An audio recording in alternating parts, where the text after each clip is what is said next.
series which is related to fluid mechanics called ETME 201 practicals. So today we are going to perform our first practical. The objective is to verify the momentum equation experimentally through impact of jet using both flat plate and curved plate. We will perform this experiment individually, first on flat plate and then using the curved plate. Here are some of the formulas which we are using for the calculation of force using flat plate and curved plate. As we know that the momentum equation is based upon Newton's second law of motion, and it states that the algebraic sum of external forces applied to a control volume of fluid in any direction is equal to the rate of change of momentum in that direction.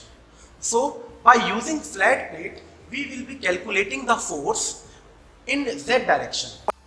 For calculating the force in z direction, we know that force is nothing but equal to mass into acceleration, and we can use mass as the relation density into volume. Volume is nothing but area into length. So by using this relation, we get force is nothing but density multiplied by discharge multiplied by velocity in case of flat plate.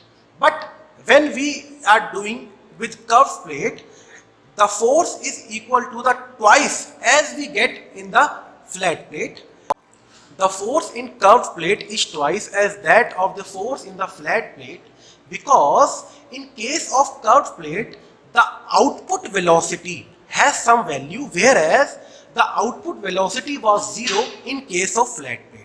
So as we can see on the board that V output in case of curved plate is minus V. So the net force in case of curved plate is nothing but 2 rho QV, where rho is the density of the fluid, Q is the discharge, and V is the velocity. Now we will move towards the practical area where we will demonstrate this practical by using flat plate and then using curved plate. अभी हम बात कर रहे थे, we will be performing flat plate experiment and curved plate experiment using this apparatus named impact of jet apparatus. अच्छा, जैसे कि हमने पढ़ा था कि हम इस apparatus को यूज करके हम external force calculate करने वाले हैं, and according to Newton's second law, that external force is nothing but the momentum experienced by the plate. और यही हम इसमें वेरीफाई करना है, और यही हमारे एक्सपेरिमेंट का नाम भी है कि जो फोर्स हमारा न्यूटन से यहाँ पे निकलेगा और वो फोर्स इस प्लेट के ऊपर आके इंपैक्ट करेगा, that force is equal to the rate of change of momentum, and this we are calculating and verifying using this experiment. Okay, now we will perform it one by one. Flat plate लगी हुई है और नीचे एक nozzle लगी हुई है. उस नोजल से जेट निकलेगा और इस पर इम्पैक्ट करेगा. नोजल का हम यूज यहाँ इसलिए कर रहे हैं ताकि वेलोसिटी इंक्रीज हो सके.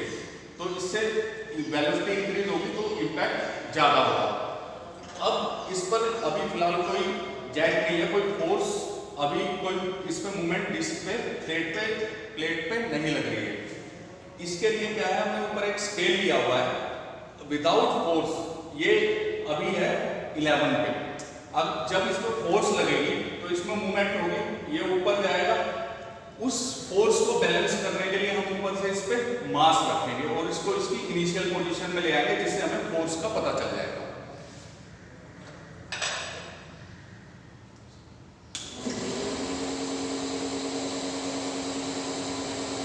ये देखिए नीचे से इसमें जेट का इंपैक्ट हो रहा है, जिससे डिस्क ऊपर चली गई. अब इसे बैलेंस करने के लिए मैं इस पर मास लगाऊंगा. ये मैंने इस पे अप्लाई किया है 200 ग्राम, इससे अपनी इनिशियल पोजीशन पे आ गया है. तो हमारी फोर्स इक्वल हो गई मास के. इसे मल्टीप्लाई कर देंगे तो हमारी फोर्स आ जाएगी. उसके बाद हमें डिस्चार्ज कैलकुलेट करना होगा. डिस्चार्ज के लिए हमारे पास ये कलेक्टिंग टैंक है. इस डिस्चार्ज का जो फॉर्मूला है वो है वॉल्यूम अपॉन टाइम. वॉल्यूम किसका होगा?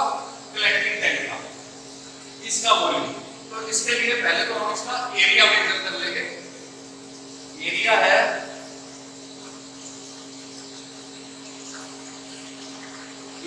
इसका 40/30.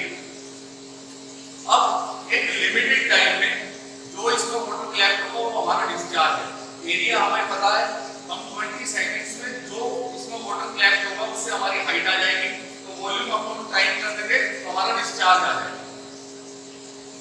उसके बाद जेट वेलोसिटी के लिए क्या है, नोजल, जहां से हमारा जेट इन कर रहा है, नोजल से जेट निकल रहा है, तो हम उसका एरिया ले लेंगे। उसका जो एरिया है इसमें गिवन है 10 mm, वो फिक्स है। हमने ले ली कितनी फोर्स पे, ये यहाँ से हम फोर्स वेरी कर सकते हैं, कम या ज्यादा, उसी के हिसाब से हम इसे बैलेंस करेंगे, अलग अलग मास लगाएंगे। फिर दोबारा हम यहाँ पे डिस्चार्ज मेजर करेंगे। जेट वेलोसिटी के लिए Q पर A, Q डिस्चार्ज है और A है एरिया ऑफ नोजल। ऐसे ही हम 3 रीडिंग्स रिपीट करेंगे। ऑब्जर्वेशन टेबल के लिए जो है उसमें पहले तो डिस्चार्ज है, डिस्चार्ज की टेबल है। डिस्चार्ज हमारा आ जाएगा वॉल्यूम अपॉन टाइम, वॉल्यूम इसका एरिया हम मेजर कर लेंगे, 40 है सेंटीमीटर, और हाइट जो 10 सेकंड में इंक्रीज होगी है, तो वॉल्यूम अपॉन टाइम आ जाएगा। टाइम हम यहाँ ले रहे हैं 10 सेकंड। उसके बाद जेट वेलोसिटी है जो इसमें दी गई है टेबल को, Q/A है। Q हमारा डिस्चार्ज है, A एरिया ऑफ नोजल, मास है जो हम यहाँ अप्लाई कर रहे हैं, उससे फोर्स आ जाएगी, फोर्स की दी हुई है। फिर है Fz = ρQV, रो हमें पता है, Q डिस्चार्ज हो गया, वेलोसिटी ये हमें यहाँ से मिली रही है Q/A। उसके बाद error F - Fz upon F × 100, तो ये सोल्व हो जाएगा। इसी तरह हम प्रेशर वेरी करके 3 से 4 या 5 रीडिंग लेंगे।